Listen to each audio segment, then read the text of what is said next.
Okay, welcome to the first ever episode of the Be All In podcast.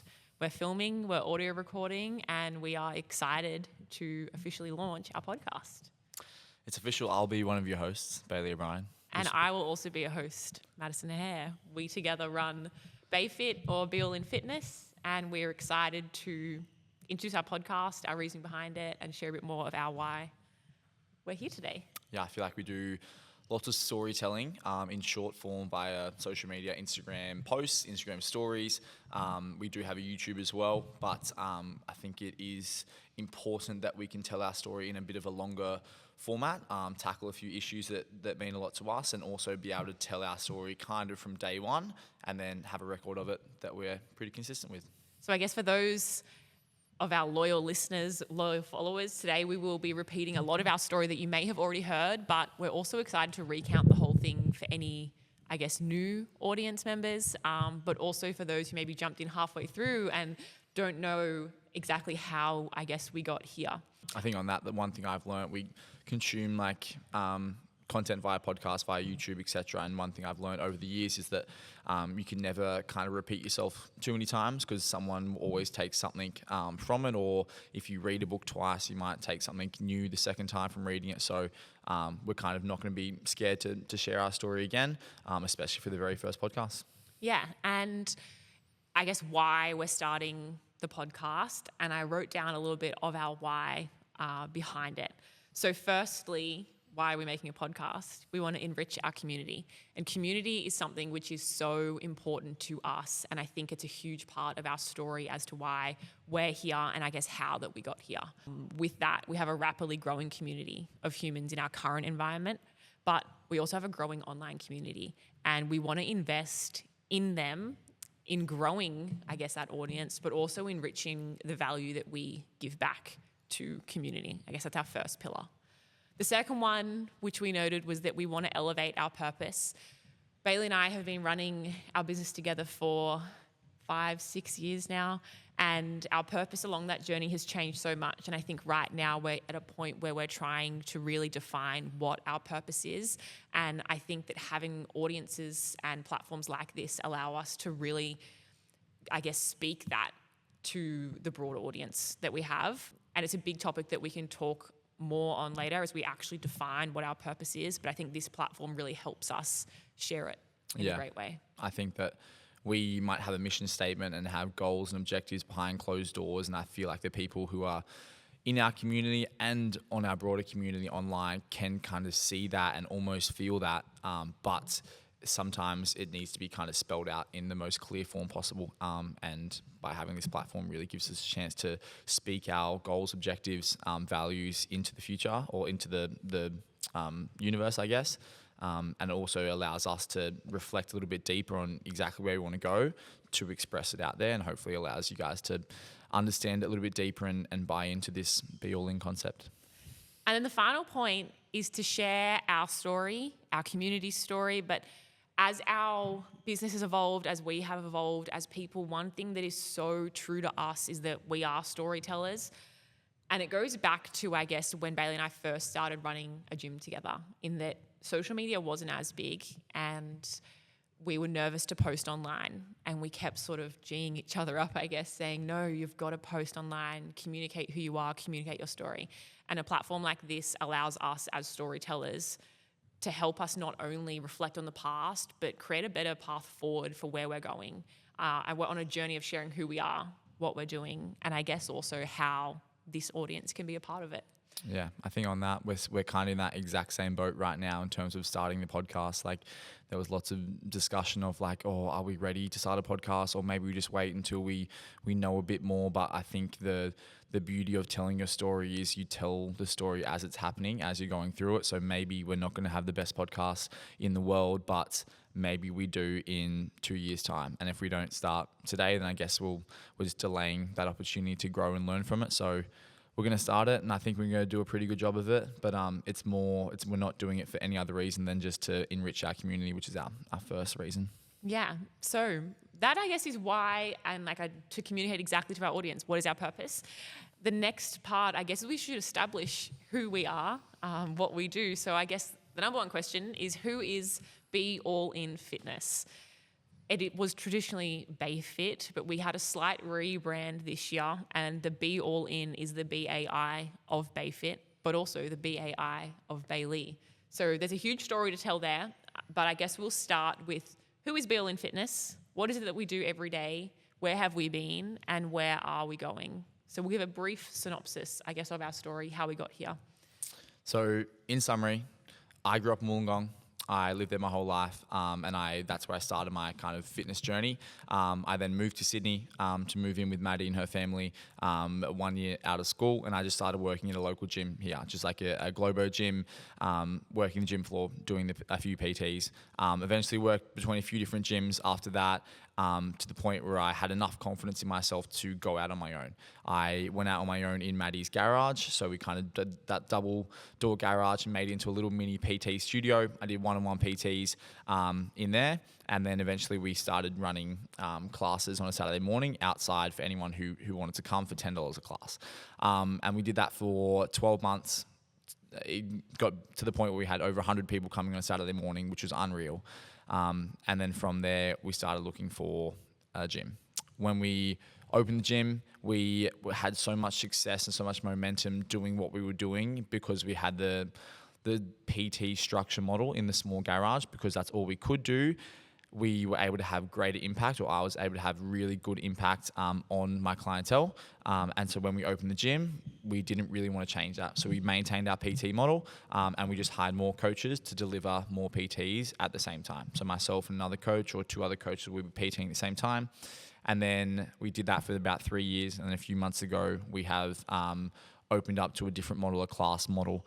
We still do have personal training as a core value and aspect of our business, but we are now a group class model, and that is a 60-second summary of where we started and where we are now. I guess to add to that, other parts of the story which Bailey might have skimmed over is we've been together for a decade now. Yeah. He moved to Sydney because he was in love with a girl. Yeah. I guess, and a bit more in the history of, I guess, who we were even younger than then. Like, we were sporty kids, both playing basketball growing up. So moving into the fitness industry was quite a natural evolution for us both. In playing sport as well, I feel like we were both so passionate, not just about the game, but the people we were doing it alongside. So creating a gym and a community and a team to do life with, I think, is what has kept us on this journey so strongly. Another part, I guess, of the story is, as our community has grown, we have grown with it. I think that, and we keep coming back to this idea of community, but so much of our story, like, there are the key events, but I think the people that have been there along the way is what makes it so special in that aspect of it as well. So I guess, why did we rebrand to Be All In Fitness? We started the gym with I guess we didn't know where it was going to go. Like, I think a lot of our story has been like a series of fortunate events, in that it wasn't like we had this 5-year plan in mind, but along the way, I guess we figured out what was happening, and we just kept saying, I guess, yes to opportunities, and that opened more and more doors further down the track. Bailey, especially as a business owner, was never scared of anything, whereas I guess always say that I was the reins, that he would jump off cliffs and I would be pulling him back slightly, which is what makes us a good combination. And I guess at the start of this year, we had this point of realizing, we've kind of achieved our 5-year plan. So we both turned 26 this year. We kind of went all in on the gym when we were 21. And then we realized that so much of our community, we'd checked off the points that we'd set for ourselves. So when it got to looking at the gym, we wanted to, I guess, grow it even further, but we knew that required almost a complete overhaul of how we were doing things. A lot of change, and change typically doesn't go well with people, myself included.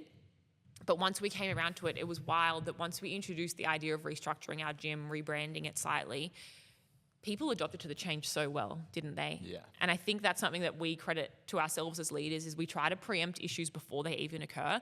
And not that there was issues in our community at all, but I think we solved a problem that people weren't even aware that they were potentially facing. And now we have this platform to continue growing, I guess, BayFit, Be All In Fitness, and us. Yeah, I think to add to that, part of me thinks, oh, why didn't we do this earlier? What we're doing now is our business is the best it's ever been. Our community is the strongest it's ever been.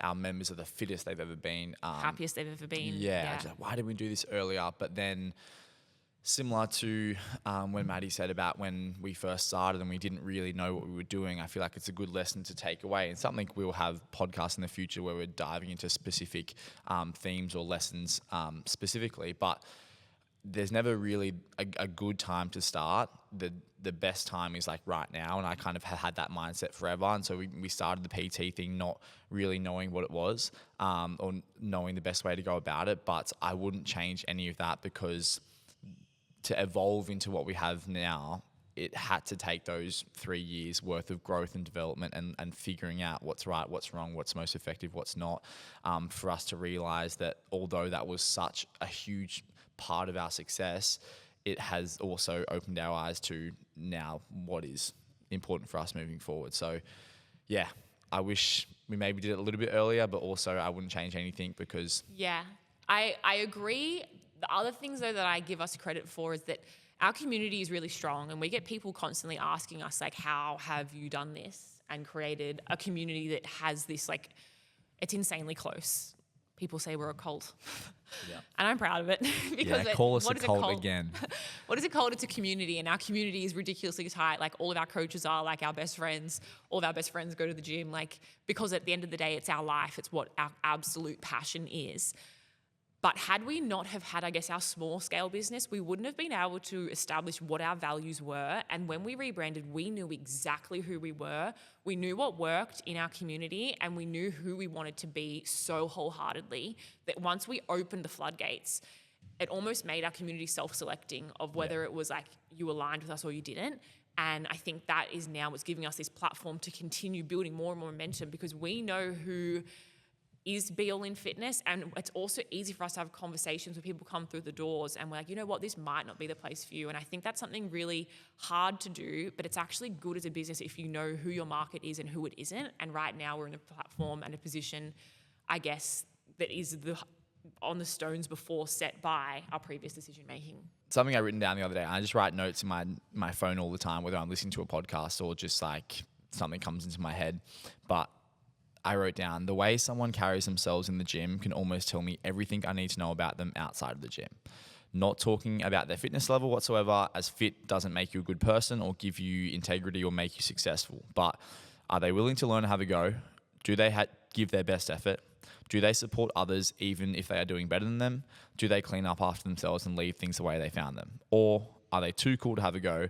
Do they quit easily? Do they resent people for doing better than them or look down on people who aren't doing as good as them? Or do they disrespect equipment or the facility and expect others to clean up after them?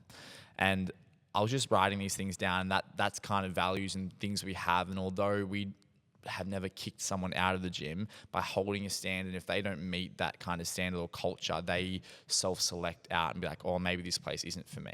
And although that is a shame that we can't be a place for everyone, it also attracts the right people. And when people do stumble across our Instagram or see someone else reshare a story and click on our Instagram, they go, holy shit, I want to be a part of this community. I want to be part of this gym.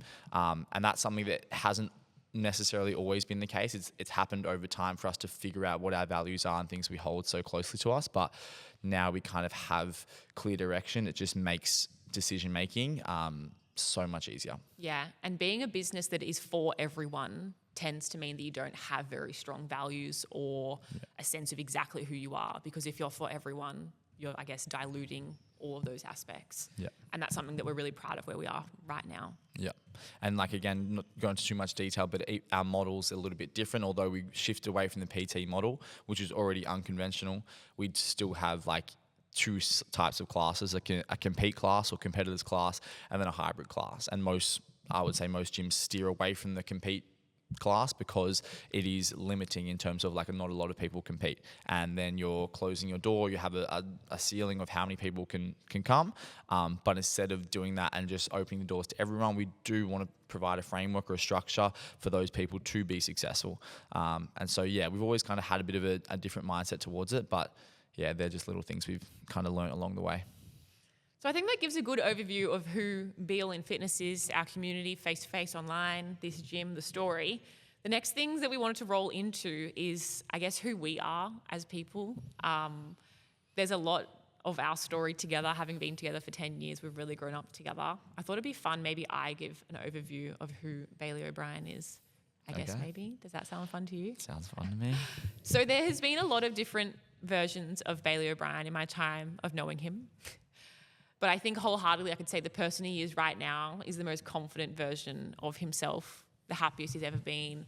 And I feel like one day this year I woke up and I was in bed next to a fully fledged man versus just the boy that I met when we were 16 or 17. It's an incredible experience to grow up with your partner, having been able to see him at all these different stages. Bailey grew up on the New South Wales South Coast. Wollongong is his town, and he's been an athlete since day one. I'm sure he can credit a lot of that to his dad's mission of coaching him as a child in every single sport. But the one that took his heart was basketball, and I'm so lucky that that was the one because that is where our paths eventually did cross. Things that people might not know about Bailey, he's a nerd. He was a school captain in year 12. He tried really hard in school. Maddie was also a school captain, so she's also We're both a nerds. nerd. But these are things that people wouldn't know if they just follow us, I guess, on social media.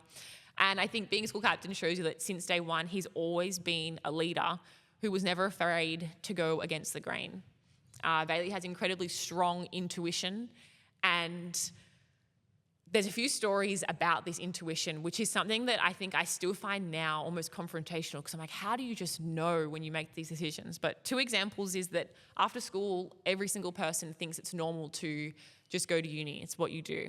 And Bailey went to uni for commerce for one day. He did one class and just knew, this is not for me. I am not doing this. And I remember when he told me, I was like, what? But that's the story of what you're meant to do. You go to school, you go to uni, and then you get a job and you work. That's what you're meant to do because that's the story I'd been told too. But after one day at uni, he knew, nah, this is not my path.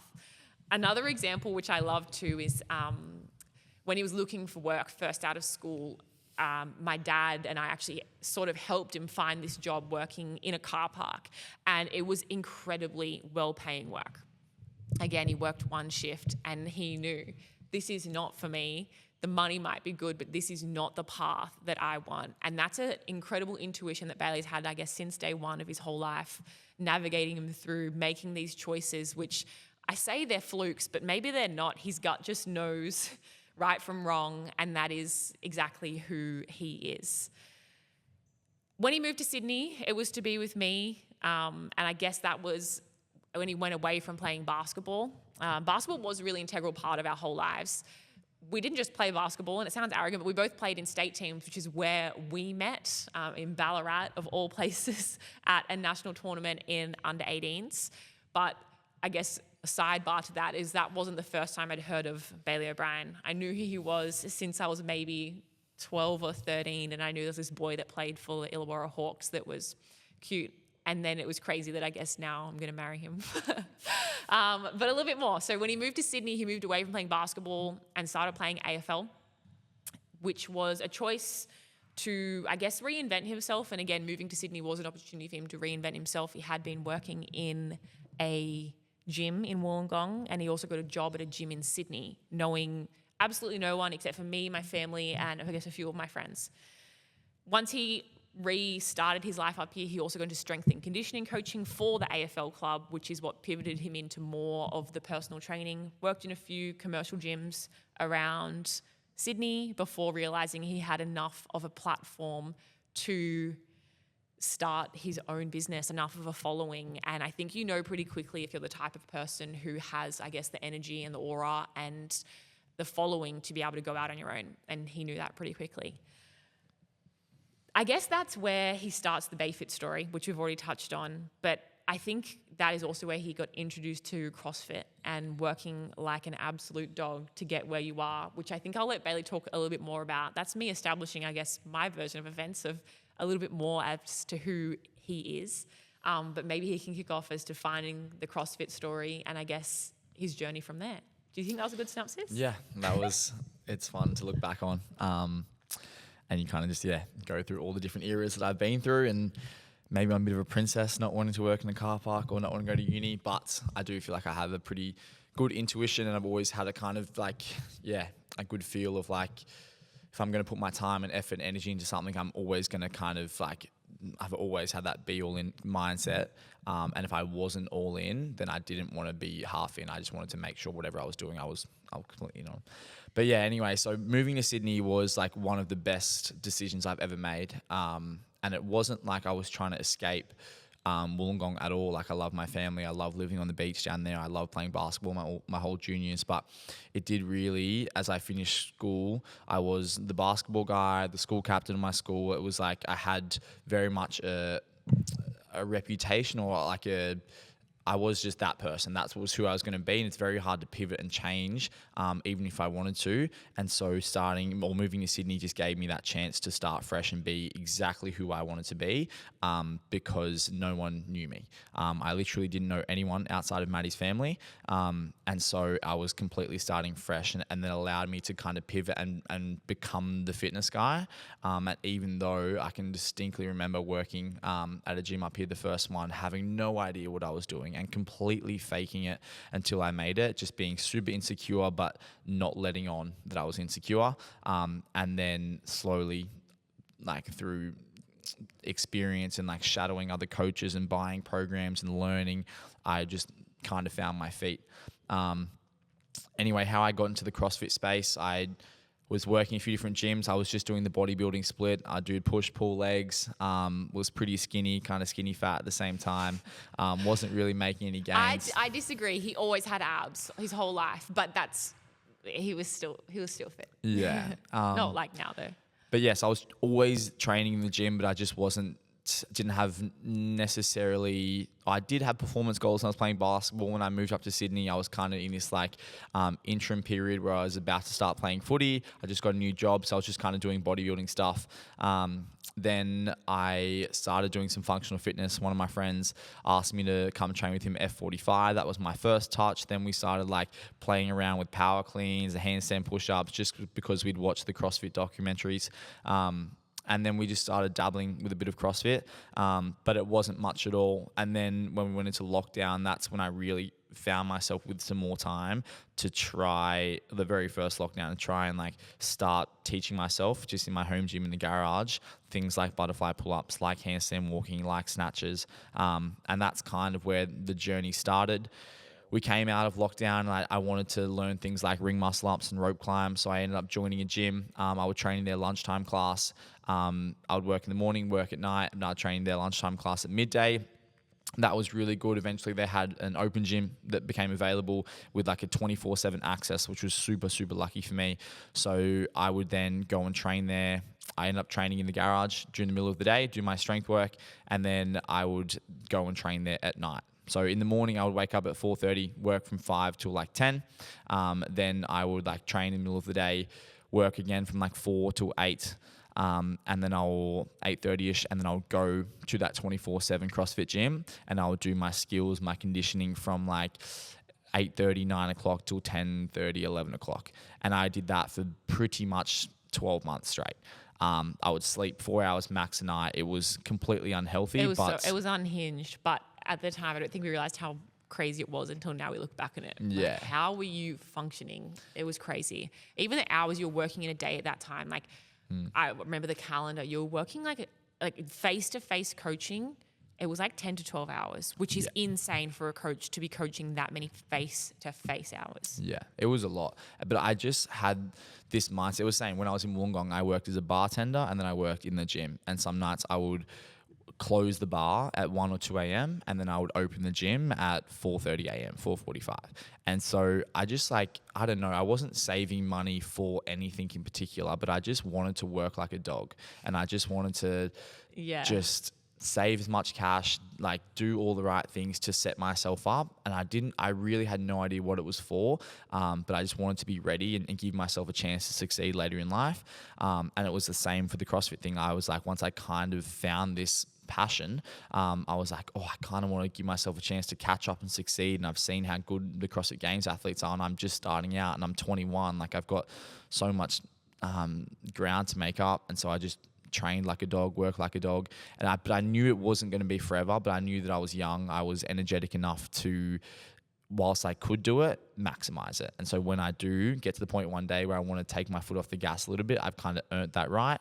And whether it's when I have kids or whatever, I kind of can pull back a little bit, knowing that I really was all in and gave everything I had when I had the opportunity. So that 12 months is what I credit my success in CrossFit to, because I just truly worked harder than I've ever worked before.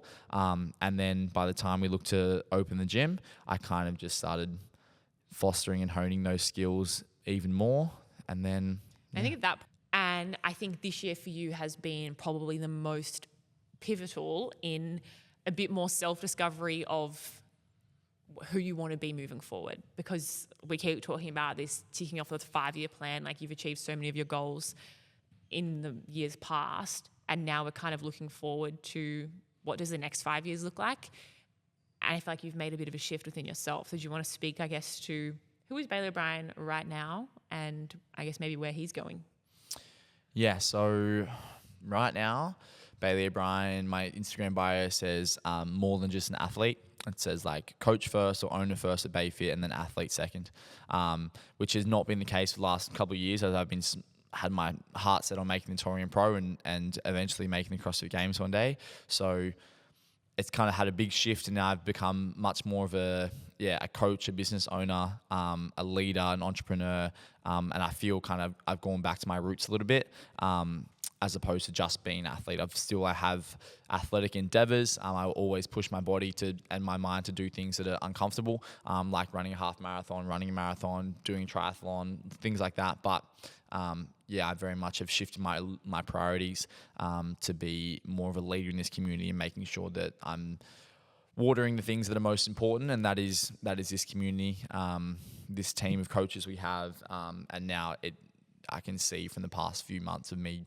putting more effort into the things that really matter, the benefits that have come from that, which have been all the reassurance I know that this is the right thing, and not that this is my calling, but I just feel like at home, I feel like my purpose is at an all-time high, where competing is although you're representing your gym, your community, it is a very selfish thing that you do, and it's hard to invest in others when you have to invest so much time into yourself. But yeah, I'm definitely in the best spot I've ever been in terms of my mental health and physical health, I guess. Yeah. And that's not to undermine the leader that you were when you were competing, because you were, I guess, the goal of our community, and you we always say, put Bayfit on the map a little bit, in that you're able to represent us at competitions and help our athletes by growing alongside them too. But that was definitely a season, and that season might come back one day. We always say that, and like we will welcome it with open arms. But the leader that you are right now, and all these attributes that you're displaying, like it's insane, the shift, and everyone's noticing it. And I just feel like you're so happy, which is so nice as a partner. Yeah, it took me a while to kind of like, same when I stopped playing basketball, it's like such a big part of what I've done, or my identity. It's so hard to kind of stop that. And saying I'm not like stopping CrossFit completely, but I'd put so much effort the last 4 or 5 years into this CrossFit thing and competing individually, that like stepping back from it was like, oh, am I about to waste all this hard work I've done? But also another value of mine is like life is a game of seasons, and even if I would never look at these last couple of years as a waste, the same way I would never look at my basketball career as a waste, because the lessons I learned, the relationships I made from that, I will carry through the rest of my life. And the work ethic and the things I've learned in the past years of being a CrossFit athlete, and the reputation I've now built as being an athlete and then being a coach, like, is the reason that I can start a podcast now, and maybe more than my mum and dad will listen to it. So yeah, everything kind of happens for a reason, and do everything you can to the best of your ability, and then you just learn from each experience, and I guess here we are. Okay, there's enough talking about myself. Let's go into who is Madison Hare. Now, Madison Hare, like myself, is a natural born leader. She is the biggest perfectionist I've ever met in my entire life in everything that she does, to the point that it makes her hard to do anything that she's not going to be perfect at. But it is a good trait, because when she does something, it's often done very well. She's a complete high achiever in all aspects. She got a 96 ATAR, which is just stupid. She was the captain of her school. She was, when we first met, she's the captain of the New South Wales Metro basketball team. She was obviously, if you're a captain, people like are drawn to you. You're a leader. You're charismatic. She has like the most vibrant energy that just draws the right people. Which is why our community and this community is successful, because I didn't know anyone from the hills. And then we obviously started Bayfit, and she knew everyone. She was friends with everyone. So people wanted to come and be a part of it, which is why our Super Saturdays had so much success. She is the most unselfish person that I've ever met. She will always celebrate others before herself, to the point of detriment again, where she always can make it about someone else. Which is just like, it's just so nice. And for me, it's lucky because she often is celebrating me and pumping my tires up. But it means that, she doesn't always get to tell her story, get enough recognition or love that she truly deserves. And so I think part of us having this podcast is giving her that platform. She's going to lead this podcast more than me. Of course, I will be a part of it and be a guest, but she has a knack for storytelling. She's a great public speaker. She is the most empathetic person I know. She understands people. She asks the right questions, and she genuinely cares about people, which is why we have such a good Instagram when she interviews people, because people feel comfortable enough to open up to her. We can tell their stories, but I think it's time we told her story a little bit more. So I'll kick to you. Who are you? Where are you? Where have you come from? Where are you going? So that, I guess, explains a bit more of like my character traits. The actual story of how I've gotten to where I am now is quite a usual one, I guess. I had an amazing family life growing up, the best, most supportive people around me, and I definitely had a picture of where I thought I would go at all times. And I think where I am now is not where I always saw myself. So I went to a standard high school, and then I was always really studious, always in like SRC leadership type things, which I loved doing. And I knew that I had a knack for public speaking and, I guess, decision making and weighing up what was right and wrong and finding, I always say, a happy medium, because I don't think I'm a black or white person. I think I like to live in the grey. After going to 4 years of the high school that I was at was in the public system, I knew, which is quite uncharacteristic of me, I knew that I wasn't completely in the right place and that I wanted to potentially achieve more. Being a crazy high achiever, that was when I decided to shift schools to another school that I knew had a lot of opportunity, called Oak Hill College. So I went there for the final 2 years of school, and that was the best experience for me ever, because at the school I was at, I remember for someone who was really sporty, played basketball in state teams, like absolutely loved it. I remember when I was in year 10, I did non-sport. And I look back on that now and I'm so embarrassed, because that is not who I am. I am not the type of person who sits down and doesn't have a go. Like, I love putting my hand up for anything that is put in front of me. And when I went to this new school, Oak Hill College, the culture around that school was that you just said yes to absolutely everything, to the point that I was like so busy and absolutely chaotic in year 11 and 12. I think at that stage I was playing in like 2 basketball teams, my school basketball team. I was like school captain. I was in the other leadership teams. I did absolutely everything that I could. I had no spare time. I do not know how I fit having a boyfriend that lived in Wollongong in that picture. But Oak Hill taught me a lot about saying yes to opportunity. Studied really hard, finished year 12 with a great mark, and the traditional thing to do was to go to uni, and I just followed that path, thinking that my story would be that I would finish my degree, I would get a good corporate job, and I would just work a corporate job for the rest of my life, which would have been great, but I'm so much happier with where I'm at now. After going to uni, it was a good thing to do to meet people, I guess, but I really look on it critically now, and I did not learn much at uni at all. I've learned so much more through working in businesses. I worked in an advertising business through uni as well, where I learned a lot. The only things I did learn at uni was finance, like marketing and finance, and I learned a lot about how to use Excel, which was beneficial now running a business, and some accounting things too. However, finishing that, that's when Bayfit started to take off a little bit more, and I was working part-time for Bayfit, probably just 1 day a week, managing my other job as well. And then that, I guess, grew more and more and more. And I never saw myself, once I finished uni, as working with Bailey full-time, running our own business. I didn't see that as a path that I would go down. But now the more and more that I guess I am in the entrepreneurial realm, I think it is where I belong and where I should be, because doing your own thing is so rewarding. And I do love that aspect of being able to create a community that is ours. So after working a full-time week for another company, and then working for Bayfit on the side as my little side hustle. She'd work full time in 4 days, so cram it all into 4 days so she could help me do all the stuff on just 1 day a week, which is just absurd. Yeah, and then eventually I turned to doing more Bayfit work, and it was becoming obvious that it wasn't going to be possible to do both at the same time. I started gradually, I think I did 2 days Bayfit, 3 days at the other workplace. And then eventually I knew it was time, I guess, to be all in at Bayfit. And again, I've always thought I love the idea of being like a contractor, potentially working for other companies, but being completely self-employed is something that's so intimidating. And I did really struggle when we first started being fully self-employed, because I realized, wow, like, this is our life. Like, we are completely in control of absolutely everything. And when things go wrong, we have to wear it.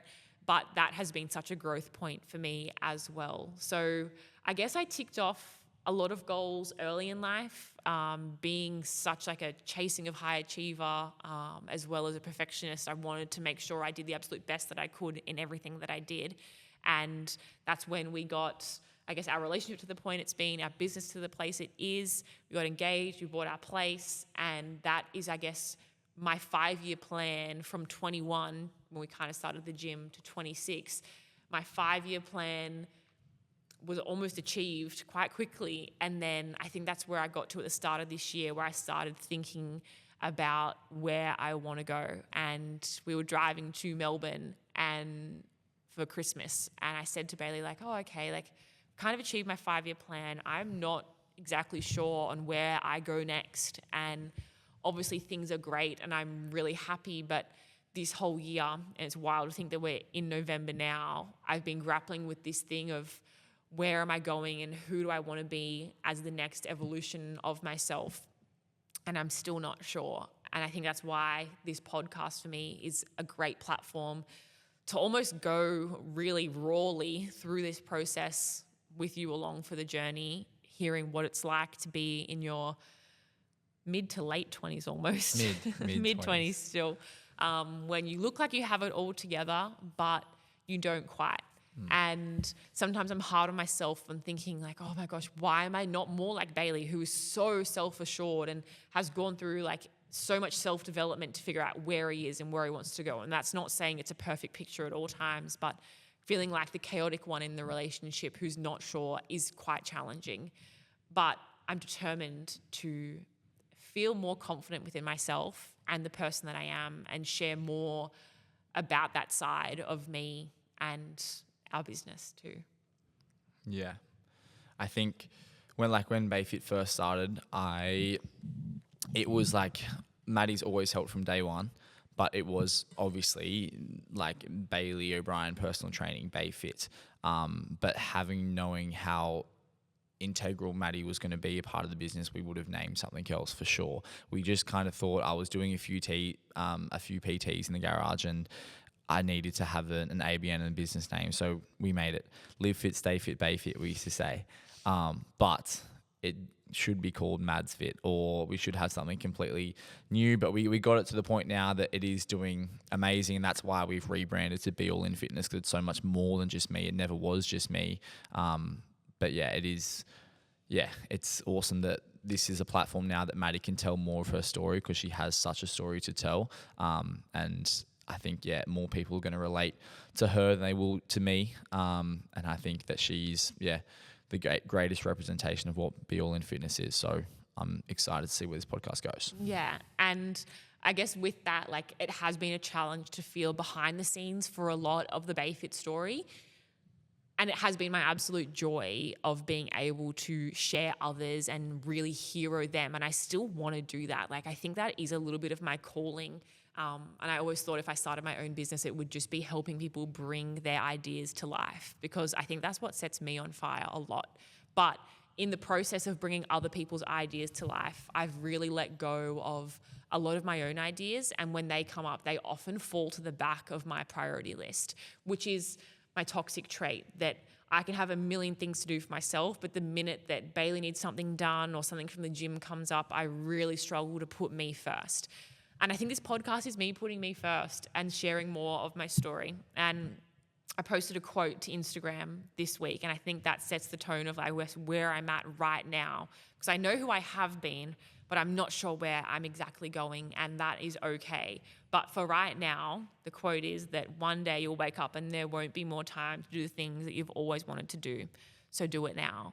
And I think that I want to do some of these things for me, and there's no better time to do that than right now. And I think that's what the podcast is. Okay, now I'm getting emotional.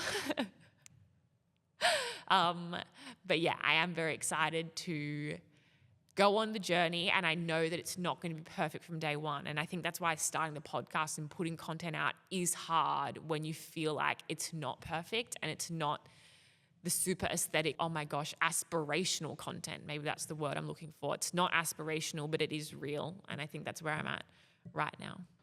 Yeah, I'm so excited for this podcast. We don't know exactly what it's going to be, where it's going to go, but I know it's going to be good. And instead of waiting, like Maddie would probably prefer to do until we have it perfectly figured out, we're just going to start it and we'll figure out how we, as we go, the same way we did with the gym, the same way we do with everything. No one has all the answers, and if they say they do, they're lying to you. And the only way you learn is just by doing the damn thing. So. Yeah, this podcast is going to be awesome. Maddie's going to lead it more than myself. She has natural public speaking skills. At one point, we thought she might work on TV as a presenter. I know. I always say, like, people say, oh, if you weren't doing the gym, what would you do? I'm like, I'd be a presenter of some kind. And so this gives her that platform. And so there'll be episodes where it's just her. There'll be episodes where it's me and her. There'll be episodes where she'll be interviewing special guests, and we have a lot of really good connections in the fitness space, the business space, and being so emotionally intelligent and so caring, she will ask the right questions to the right people and get good answers out of them that not everyone can get, because not everyone possesses the same ability to care for others the same way she does. But it also will give her the platform to tell her story more, which I think is a very relatable story for most people, and for someone who has it seemingly all figured out to speak to their audience saying, I might feel a little lost, I'm still kind of figuring it out myself, is, I think, a very courageous and brave thing to do. And yeah, I'm excited for you guys to go on the journey as she goes on the journey as well. Yeah. And I think, like, even speaking today, there's been like things that I've figured out by talking about it out loud, which I don't usually do. Like, as someone who's a people pleaser, I really struggle to actually tell someone exactly how I'm going, because I'll read how they are reacting, and then that kind of, I feel like that controls how I actually speak. But with a camera, apart from Bailey, he is my, like, I let him know absolutely everything. But with a camera, I feel like I can really let my guard down and actually speak my truth. And I just think something that's bizarre about my story is I really felt like I had the perfect map out of where I thought it would go. And it was just so traditional and so standard of what I thought was the right thing for my journey. And right now it could not be more different than what we're doing. But I also wouldn't have it any other way. And I guess I'm just so grateful that I've had Bailey in my life to help me realize what my actual potential is. And this podcast is that secondary push of like, okay, there's more in there. And one of our values as, I guess, a relationship, but as a business as well, is that we love helping people realize their full potential. It is a huge aspect of being all in, is knowing that there's always more that you can be doing for yourself. And for me, that's what this is. I know that there's more inside here that I have to give, and I'm excited to really let it all be. Yeah, I think you have to be all in on yourself before you can be all in on others. And I think that's what we try and do in the gym. We try and give people a space, the education, the ability to take control of their fitness, their health, inside of the gym, so then they can go outside of the gym to give back to others. And I think that Maddie has probably not been all in on herself, because she'd be so giving to others. But hopefully we can give a bit more back to her so she can continue being her best self.